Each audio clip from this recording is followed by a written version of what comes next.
हम इस वीडियो में देखेंगे बेटा next chemical reaction of halo alkane, जिसमें हम लोग बात करेंगे reaction with silver salt of fatty acid.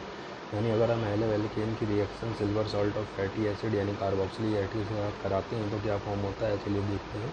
तो alkyl halide when heated with alcoholic solution of silver salt of fatty acid हम फॉर्म ईस्टर। यानी जब हम लोग एल्किल हैलाइड की reaction silver salt of fatty acid या कार्बोक्सिलिक एसिड के साथ कराते हैं तो इस रिएक्शन में जो आपका प्रोडक्ट बनता है उसको हम लोग नाम देते हैं ईस्टर। यानी जो आपका silver salt of carboxylic acid है यानी RCOOAG, जिसको हम लोग RC डबल बॉन्ड AG भी लिखते हैं, ये रिएक्शन एल्किल हैलाइड से कराते हैं तो एल्किल हैलाइड का X और इसका क्या निकलता है, सिल्वर, यानी AgX बाहर निकल जाता है और R जो है वो ऑक्सीजन से बॉन्ड हो जाता है। इस तरह से क्या बन जाता है, R-COOR।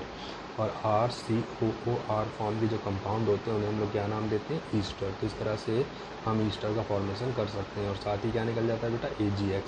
यानी अगर हम यहाँ पर सिल्वर एसीटेट ले लें, ठीक, यानी CH3COOAG और इसकी रिएक्शन करा दें एथिल आयोडाइड के साथ, तो यहाँ से AgI निकल जाएगा और एथिल ग्रुप जो है वो ऑक्सीजन से बॉन्ड हो जाएगा। तो इस तरह से बन जाएगा आपका CH3COOC2H5, जिसे हम लोग एथिल एसीटेट या एथिल एथेनॉइड या एथिल एसीटेट का नाम देते हैं, जो कि एक क्या है, ईस्टर है। और साथ ही क्या निकल जाता है, AgI।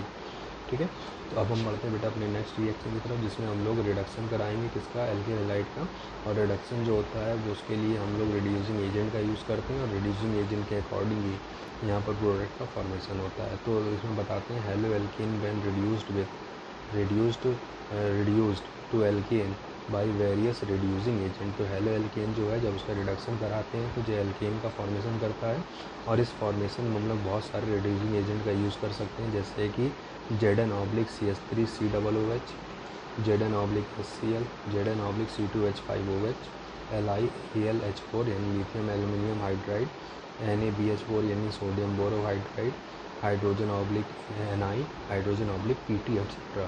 तो इनमें से कोई भी आप रिड्यूसिंग एजेंट का यूज़ करो और उसकी रिएक्शन करा दो किसके साथ, हेलो एल्केन के साथ, तो वो हेलो एल्केन को किस में कन्वर्ट कर देता है, एक एल्केन में। जैसे कि अगर हम एथिल ब्रोमाइड की रिएक्शन निकल मेटल की प्रेजेंस में 525 केल्विन पर कराते हैं तो जो हाइड्रोजन जो है वो ब्रोमीन को रिप्लेस कर देता है और दूसरा हाइड्रोजन जाकर इससे ऐड हो जाता है। यानी क्या बन जाता है आपका CH3 यानी एथेन बन जाता है और AgBr बाहर निकल जाता है। इसी तरह से अगर हम जिंक-C2H5 की प्रेजेंस में ये रिएक्शन कराते हैं तो जो नेसेंट हाइड्रोजन जनरेट करता है और नेसेंट हाइड्रोजन भी वही काम है, Br को हाइड्रोजन से रिप्लेस कर देगा, तो आपका C2H6 यानी एथिलीन बन जाएगा और क्या निकल जाएगा, Ag। ठीक है, फिर क्या है बेटा, alkyl iodide reduced to alkane on reduction with HI in presence of red phosphorus. ठीक है, तो एल्किल आयोडाइड को अगर हम हाइड्रोजन आयोडाइड के साथ रिड्यूस कराएं in the presence of red phosphorus at a temperature of 430, तो इसके में भी सेम रिएक्शन होती है। यानी यहाँ से AI और I2 रिलीज़ हो जाता है और हाइड्रोजन जाकर इससे जुड़ जाने से क्या फॉर्म हो जाता है, CH3 यानी एल्केन।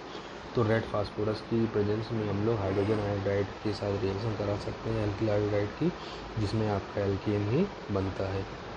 नेक्स्ट रिएक्शन है बेटा जिसमें हम लोग एल्किल हैलाइड की रिएक्शन कराएंगे मेटल के साथ और हर मेटल अपनी एक पर्टिकुलर प्रोडक्ट का फॉर्मेशन करता है। सबसे पहले हम लोग रिएक्शन करा रहे हैं मैग्नीशियम के साथ यानी Mg, यानी एल्किल हैलाइड की अगर हम मैग्नीशियम यानी मैग्नीशियम मेटल Mg मेटल के साथ रिएक्शन कराते हैं तो क्या होता है, चलिए देखते हैं। Alkyl halide and magnesium metal react in presence of dry ether to form organometallic compound called Grignard reagent. यानी अगर हम एल्किल हैलाइड की रिएक्शन मैग्नीशियम मेटल के साथ कराते हैं तो ये मैग्नीशियम मेटल के साथ रिएक्शन पे एक ऑर्गेनोमेटेलिक कंपाउंड देता है, जिसमें कार्बन और मेटल आपस में बॉन्डिंग करते हैं, इसलिए नाम देते हैं ऑर्गेनोमेटेलिक कंपाउंड। और इस ऑर्गेनोमेटेलिक कंपाउंड को हम लोग नाम देते हैं ग्रिग्नार्ड रिएजेंट। जैसे अगर हम RX रिएक्शन Mg के साथ कराते हैं इन the presence of dry ether तो ये क्या बनाता है, RMgX। यानी RMgX तरह के जो भी कंपाउंड आपको दिख जाए RMgX, यानी मैग्नीशियम मेटल होगा, कोई भी हैलोजन होगा और यहाँ कोई भी आपका एल्किल कैसा भी ग्रुप हो सकता है, तो इस तरह का अगर कंपाउंड आपको दिख जाए तो उसको नाम देते हैं ग्रिग्नार्ड रिएजेंट। यानी अगर हम मैथिल ब्रोमाइड की मैग्नीशियम मेटल के साथ रिएक्शन कराते हैं तो ये बना देता है CH3MgBr यानी मैथिल मैग्नीशियम ब्रोमाइड, जिसको हम लोग ग्रिग्नार्ड रिएजेंट के नाम से जानते हैं। फिर बात आती है बेटा जो ग्रिग्नार्ड रिएजेंट की फॉर्मेशन होता है उसमें हम लोग ड्राई ईथर का यूज़ क्यों करते हैं, तो इसका भी रीज़न दिया गया बेटा, Grignard reagent are very reactive in the presence of moisture they react to give alkane. ठीक है, जो ग्रिग्नार्ड एजेंट होता है वो हाईली रिएक्टिव होता है और मॉइस्चर के कांटेक्ट में आने पर तुरंत मॉइस्चर से रिएक्ट कर जाता है और किस में कन्वर्ट हो जाता है, एल्केन में।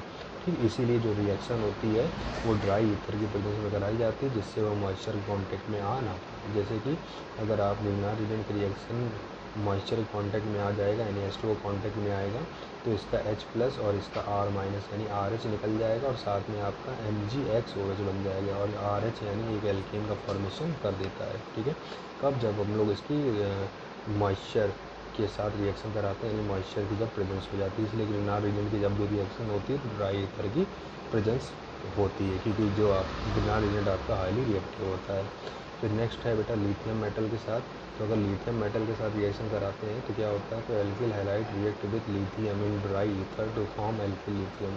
तो अगर लिथियम के साथ रिएक्शन कराते हैं तो जो आपका एल्किल लिथियम का फॉर्मेशन करता है, यानी कि Rx+2Li in the presence of dry ether. तो एक लिथियम जो है हेलोजन को रिप्लेस करके क्या बना देगा, RLi बना देगा, यानी एल्किल लिथियम बना देगा, प्लस LiX यानी लिथियम हैलाइड यहाँ से बाहर निकल जाएगा। इसी तरह से अगर हम एथिल क्लोराइड के साथ रिएक्शन कराते हैं लिथियम मेटल की इन the presence of dry ether, तो आपका मैथिल लिथियम बन जाता है, एथिल लिथियम बन जाता है और साथ में लिथियम क्लोराइड बाहर निकल जाता है। तो ये लिथियम मेटल के साथ रिएक्शन थी। इसी तरह से नेक्स्ट रिएक्शन है बेटा जिसको नाम देते हैं बोर्ज रिएक्शन। बोर्ज रिएक्शन जो होती है वो सोडियम मेटल के साथ होती है और इस रिएक्शन में आपका एल्केन का फॉर्मेशन होता है, यानी alkyl halide when heated with sodium in dry ether form alkane. ठीक है, एल्किल हैलाइड की सोडियम मेटल के साथ हम लोग हीट करते हैं, ठीक है, ड्राई ईथर की प्रेजेंस में, तो जो किसमें कन्वर्ट हो जाता है, एल्केन में कन्वर्ट हो जाता है। ठीक है, ये single product is obtained when symmetrical alkyl halide are used. ठीक, अगर हम लोग ऐसा एल्किल हैलाइड ले रहे हैं जिसमें जो एल्किल ग्रुप हैं वो एक जैसे हैं यानी सेम है, तो ऐसे केस में हमें एक सिंगल प्रोडक्ट मिलता है। मगर but if different alkyl halide are used the product is non separated mixture of alkene. अगर हम लोग एल्किल हैलाइड का यूज़ कर रहे हैं मगर दोनों एल्किल हैलाइड आपके अलग है, यानी एक मैथिल और एक एथिल है, तो ऐसे केसेस में आपको सिंगल प्रोडक्ट ना मिल करके एल्केन का क्या मिलता है, मिक्सचर मिलता है, जो ईजिली सेपरेबल नहीं होता। जैसे कि हमने दो एल्किल हैलाइड लिए और इसके हमें सोडियम मेटल के साथ रिएक्शन कराया इन the presence of dry ether और ईथर, तो यहाँ से आपका 2NaX निकल जाता है और दोनों एल्किल ग्रुप आपस में जुड़ जाते हैं। तो इस तरह से एक एल्केन का फॉर्मेशन होता है, सोडियम मेटल निकल जाता है। तो हमने सबसे पहले सिमेट्रिकल एल्किल हैलाइड का यूज़ किया, यानी हमने दोनों जो एल्किल हैलाइड लिए हैं वो हमने मैथिल ब्रोमाइड लिए हैं और ऐसे केसेस में हमें एक सिंगल प्रोडक्ट मिलता है यानी एथेन और 2NaBr रिलीज हो जाता है। मगर अगर हम 2 डिफरेंट एल्किल हैलाइड का यूज़ करेंगे तो ऐसे केसेस में हमें मिक्सचर ऑफ एल्किन मिलता है, मतलब कुछ मैथिल जो मॉलिक्यूल यहाँ से जनरेट होंगे वो मैथिल के साथ रिएक्ट कर जाएंगे, यानी दो मैथिल ग्रुप यानी CH3 अगर आपस में जुड़ जाते हैं तो क्या बन जाता है, एथेन बन जाता है। इसी तरह से कुछ मैथिल जो है वो एथिल के साथ कंबाइन कर जाते हैं जिससे आपका प्रोपेन बन जाता है और कुछ एथिल मॉलिक्यूल दूसरे एथिल मॉलिक्यूल के साथ कंबाइन कर जाते हैं जिससे आपका ब्यूटेन बन जाता है। यानी दो अलग अलग अगर हम एल्किल हैलाइड का यूज़ करें तो इसमें हमें मिक्सचर ऑफ हैलो एल्केन मिलता है, ना कि सिंगल प्रोडक्ट। ठीक है, फिर क्या कहते हैं बेटा, अगर हम इस मेथड से सिर्फ आप मीथेन को छोड़ करके बाकी सभी टाइप के एल्केन बना सकते हैं, यानी methane can not be synthesised by this method. इस मेथड से आप मीथेन का फॉर्मेशन नहीं कर सकते। नेक्स्ट रिएक्शन है बेटा जिसका नाम है फ्रैंकलैंड रिएक्शन। फ्रैंकलैंड रिएक्शन आपकी बोर्ज रिएक्शन की ही तरह होती है, बस यहाँ पर हम लोग सोडियम मेटल की जगह किसका यूज़ करते हैं, जिंक मेटल का यूज़ करते हैं। बाकी जो प्रोसीजर है वो सेम है, यानी एल्किल हैलाइड को जब हम लोग जिंक मेटल के साथ ड्राई ईथर की प्रेजेंस में हीट करते हैं तो ये में क्या फॉर्म करता है, एल्केन फॉर्म करता है। यानी कि एल्किल हैलाइड लेकर के अगर हम जिंक मेटल के साथ इसको रिएक्ट कराएंगे तो यहाँ से ZnX2 आपका निकल जाएगा और दोनों एल्किल ग्रुप आपस में जुड़ जाएंगे।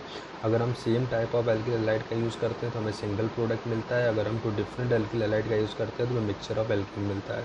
यानी ये रिएक्शन और बोर्ज रिएक्शन दोनों सेम होती है, बस फ़र्क किसका होता है, मेटल का होता है। बोर्ज रिएक्शन में सोडियम की प्रेजेंस में होती है और ये आपकी जिंक मेटल की प्रेजेंस में होती है। ठीक है, तो ये थी बेटा हैलो एल्किन केमिकल प्रॉपर्टी। ठीक है, और बाकी जो केमिकल प्रॉपर्टीज़ हैं उनको हम लोग नेक्स्ट वीडियो में देखेंगे, तो इस वीडियो में इतना ही।